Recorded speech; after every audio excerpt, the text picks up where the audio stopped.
क्षेत्र विशेष करून जळगाव जिल्ह्यातील भुसावळ तालुका आणि विधानसभा क्षेत्र यातील काही लोक नेपाळात फिरायसाठी यात्रा म्हणून गेले होते, काही देवदर्शनासाठी गेले होते आणि आज ते जात असताना तिथे तानाहू जिल्हा आहे नेपाळमध्ये काही, आणि तिथे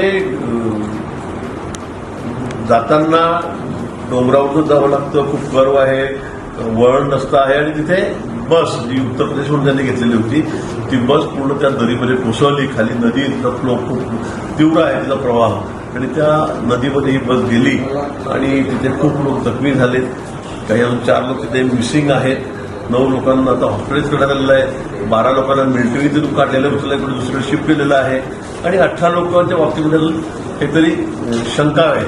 आणि मी सांगणार नाही की त्या 18च्या ठिकाणी काही मृत्यू झाला का काय, पण अजून आम्ही दिल्लीला एम्बॅसीशी बोललो, आम्ही तिथल्या स्थानिक अधिकाऱ्यांशी बोललो, तिथले मिलिटरीचे अधिकारी आहेत त्यांच्याशी आमचा संपर्क झाला, पण अजून एक्झॅक्ट आकडा समोर येत नाही. कारण ती दरीमध्ये खाली गाडी पडलेली आहे आणि तिथून जे यात्री आहेत अफगाणिस्तान त्यांना काढण्याचं काम त्या ठिकाणी सुरू आहे.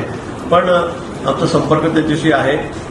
तिथे कुठेतरी गेलं पाहिजे आपल्याकडून, पण तिथे सगळे एन्जॉर्ड आहेत आणि म्हणून इथून त्या तालुक्यातले आमदार आहेत आमचे संजय सावकारे, विधायक आहेत, MLA आहेत, ते आमचे अमोल जावळे, जिल्हाध्यक्ष BJPचे परीक्षित, आमचे भुसावळ तालुक्याचे अध्यक्ष आहेत, हे 3-4 जण आता भुसावळहून इंदोर आणि इंदोरहून विमानाने त्या ठिकाणी निघालेले आहेत.